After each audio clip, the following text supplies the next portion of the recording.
la'allakum tuflihun. Wa qala ta'ala ya ayyuhalladzina amanu taqullaha haqqa tuqatih wa la tamutunna illa wa antum muslimun. Ma'asyiral muslimin, kaum muslimin dan muslimat yang sama berbahagia. Puji syukur kita persembahkan kepada Allah yang Maha Terpuji, yang mempertemukan kita di hari yang bahagia ini. Hari ini kita merayakan Idul Adha atau Idul Kurban. Hari raya Idul hari ini tidak kalah penting dengan hari raya Idul Fitri. Di dalamnya terkandung berbagai amalan yang diajarkan oleh syariat Islam, yang mengandung hikmah dan rahasia yang mendalam, baik sebelum dan sesudah hari raya ini. Kita disunahkan berpuasa pada hari Tarwiyah dan hari Arafah, yaitu tanggal 8 dan 9 Zulhijjah. Kemudian sesudah kita salat pada hari ini, kita disunahkan untuk terus mengumandangkan takbir, tahmid selama hari-hari tasyrik, yaitu tanggal 11, 12, 13 Zulhijjah, sebagaimana kita dianjurkan untuk menyembelih hewan kurban. Allahu Akbar, Allahu Akbar, Allahu Akbar, walillahil hamd.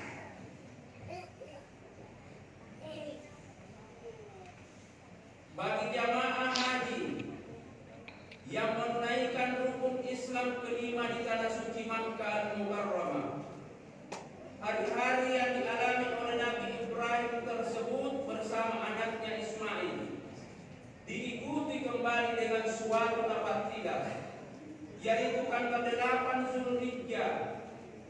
Jamaah haji berangkat dari kota suci Makkah Al-Mukarramah menuju ke Arafah. Tanggal 9 Zulhijjah wukuf di padang Arafah. Tanggal 10 Zulhijjah berada di Mina melempar jumrah dan menyembelih hewan kurban, dan selanjutnya masuk ke Makkah kembali untuk tawaf di Baitullah, yaitu tanah suci Allah yang dibangun oleh Nabi Ibrahim alaihissalam dan anaknya Ismail alaihissalam. Allahu Akbar, Allahu Akbar, Allahu Akbar, walillahil hamd. Kaum muslimin dan muslimat yang sangat berbahagia, di dalam buku dari Ka'bah, buku terjemahan dari Ka'bah, yang dicantumkan kisah perjuangan Siti Hajar. Siapakah sebetulnya Siti Hajar itu? Ia adalah seorang wanita hitam bangsa Ethiopia yang hina, budak sahaya Ummi Sarah. Ummi Sarah itu adalah istri pertama dari Nabi Ibrahim alaihissalam. Di dalam sistem sosial manusia saat itu, Hajar hampir tak punya harga. Bahkan ia tidak layak untuk dicemburui oleh para wanita. Hingga Sarah pun memilihnya untuk menjadi istri kedua Nabi Ibrahim sebagai upaya mencari keturunan. Karena istri pertama Nabi Ibrahim yaitu Sarah sampai umur melebihi dari 80 tahun tidak pernah dia bisa mengandung. Supaya ada keturunan dari Nabi Ibrahim, maka dipilihlah Sarah, mesti ia seorang budak dengan harapan punya keturunan.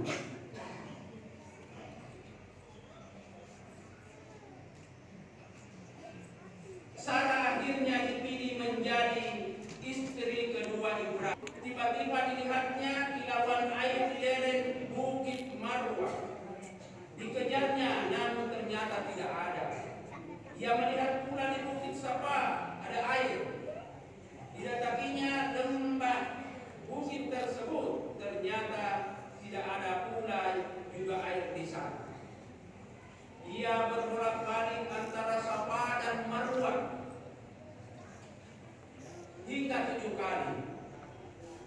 Meski sengatan matahari membakar wajahnya dan hamparan pasir membuat telapak kakinya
Malik alaihissalam menangis, kenapa sekarang dia tenang? Dia tersentak dan kaget, bercampur bahagia melihat air yang mengalir di bawah kaki bayinya. Air itu muncul dari bekas hentakan kaki bayinya saat menangis. Dia pun menghidupkan air tersebut dengan tangannya dan memberi minum bayinya. Dia pun tak henti-hentinya memuji Allah atas rahmat yang dianugerahkan. Dari kisah singkat kita berlaku Siti Hajar yang layak ditiru. Pertama, taat kepada Allah. Mudah-mudahan ibu-ibu, anak-anak yang perempuan bisa memperhatikan ini, bahwa Siti Hajar yang pertama tabiatnya taat kepada Allah. Siti Hajar sangat taat kepada Allah ketika ia tahu diminta untuk tinggal di lembah yang sangat gersang. Dia tidak protes. Dia tahu bahwa Allah tidak akan menyia-nyiakannya. Allah tidak akan menelantarkannya di daerah tersebut. Meski suku Amalika kapok tinggal di daerah tersebut karena ketiadaan air yang gersang. Karakter yang kedua yang dimiliki oleh Hajar, yaitu sabar dalam berjuang. Lihatlah kehidupan Siti Hajar. Meski ia ditinggal suaminya, ia tetap berjuang untuk mencari makan dan hidup untuk anaknya. Meski hampir putus asa, namun ia tetap memiliki keyakinan bahwa Allah akan menolongnya. Inilah yang patut ditiru. Meski suami sedang memiliki rezeki yang seret, janganlah berubah pandangan terhadapnya. Jangan pernah mencaci dan menghinanya. Penderitaan yang mungkin kita alami selama ini belum ada apa-apanya dibandingkan penderitaan Siti Hajar. Karena itu, tetaplah mengasuh anak-anak kita dengan baik seperti apa yang dilakukan Siti Hajar, supaya menjadi anak yang soleh. Yakinkan diri bahwa Allah akan memberi rezeki. Allah akan membiarkan hambanya, tidak akan membiarkan hambanya menderita. Allahu Akbar, Allahu Akbar, Allahu Akbar, walillahil hamd. Kemudian karakter yang dimiliki oleh Siti Hajar, tawakal dan bersyukur setelah berusaha. Setelah taat kepada Allah dan sabar dalam berjuang, maka yang mesti dilakukan adalah tawakal dan bersyukur. Lihatlah apa yang dilakukan Siti Hajar. Setelah ia berbolak-balik dari Safa ke Marwah 7 kali, ia tawakal dan berserah diri kepada Allah. Ia pun mendekati anaknya dan yakin akan pertolongan Allah. Tawakal akhirnya berbuah manis. Ia melihat air di kaki anaknya Ismail. Ia pun tak lupa bersyukur kepada Allah Subhanahu wa taala. Allahu Akbar, Allahu Akbar, Allahu Akbar, walillahil hamd. Saudara-saudaraku jemaah dirahmati Allah Subhanahu wa taala. Kemudian yang kedua, sikap sabar dan menjalani hidup. Semua manusia pasti pernah mengalami sebuah goncangan yang membuat dirinya resah.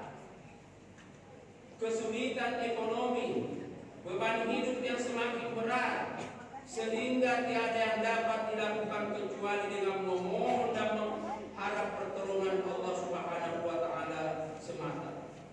Tiada manusia yang dapat membantu memberikan kebahagiaan kecuali atas izin Allah Subhanahu wa taala. Seandainya dalam kesendirian, maka yang dapat dilakukan manusia adalah sabar. Jika tidak sabar atau mencaci maki terhadap ujian didapatkannya, maka yang terjadi ialah telah gagal dalam menjalani ujian tersebut.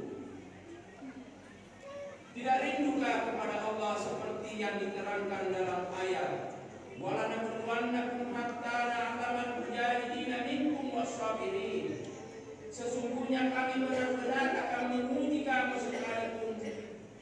sekalian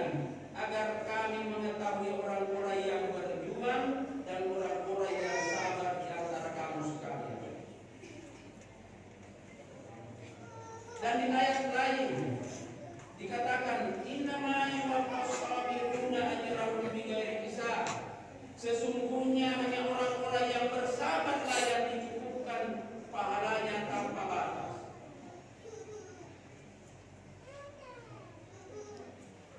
Kemudian tentunya Allah telah menjadikan sabar sebagai obat bagi kesedihan yang dideritanya. Sabar bagaikan gerimis tatkala kemarau panas yang menyejukkan hawa bumi. Sabar laksana air yang membasahi keruntuhan kering.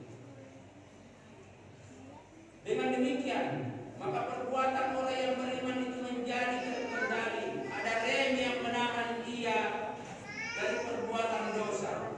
Maka setiap selesai dia melaksanakan sesuatu, dia berdoa, "Ya Allah, terimalah hasil karyaku ini. Engkau yang maha mendengar lagi maha mengetahui." Seperti doa Nabi Ibrahim alaihissalam. Dan hasil apapun yang dia peroleh, sedikit atau banyak, dia senantiasa bersyukur kepada Allah Subhanahu wa ta'ala. Allahu Akbar, Allahu Akbar, Allahu Akbar, walillahil hamd. Dalam rangkaian hari raya Idul Adha ini, kita dianjurkan untuk menyembelih hewan kurban dan dagingnya dibagikan kepada fakir miskin. Hal ini adalah manifestasi dari rasa syukur atas nikmat Allah yang kita peroleh dari Allah Subhanahu wa ta'ala. Sesuai dengan firman-Nya, "Inna a'tainakal kautsar fasholli li rabbika wanhar." Sesungguhnya kami telah memberikan kepadamu nikmat yang banyak, maka dirikanlah salat karena Tuhanmu dan berkurban. Selain dari itu, penyembelihan hewan kurban ini dengan membagikan dagingnya kepada fakir miskin menunjukkan dimensi kemanusiaan atau solidaritas sosial dari ajaran agama Islam yang mulia ini. Tindakan menyembelih hewan kurban itu sendiri hanya bermakna simbolik sebagai tanda saja. Artinya, di masa Nabi Ibrahim alaihissalam boleh jadi hewan ternak merupakan simbol kekayaan yang paling tinggi harganya. Tetapi di zaman sekarang ini, simbol kekayaan mungkin bukan lagi terletak pada sapi, domba, atau kambing, melainkan boleh jadi mobil Alphard bagi yang punya, rumah bagus bagaikan istana, deposito di beberapa bank dan lain-lain.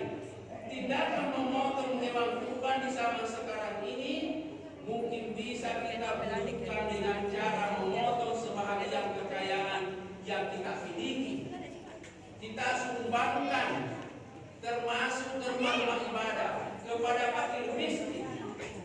Jadi kita memotong sapi, domba, itu senantiasa kita lakukan, tapi tidak hanya berhenti di situ. Kita senantiasa terbuka tangan kita untuk merogoh sebahagian yang kita miliki, untuk kita sumbangkan kepada fakir miskin, terutama keluarga kita yang kita tahu kehidupannya jauh di bawah. Demikian halnya ketika orang berbicara tentang haji mabrur, yang dimaksud sesungguhnya tiada lain ialah haji yang efeknya diwujudkan melalui solidaritas sosial. Di kalangan kaum sufi ada suatu kisah yang menarik tentang hal ini, di mana dikisahkan sepasang suami istri yang tidak kaya tetapi bertekad untuk naik haji. Karena itu jalan satu-satunya, dia menabung sekian lama, berpuluh tahun dia menabung supaya dia bisa menunaikan ibadah haji ke Makkahul Mukarramah. Setelah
iba dan rasa kasihan terhadap orang di kampung itu.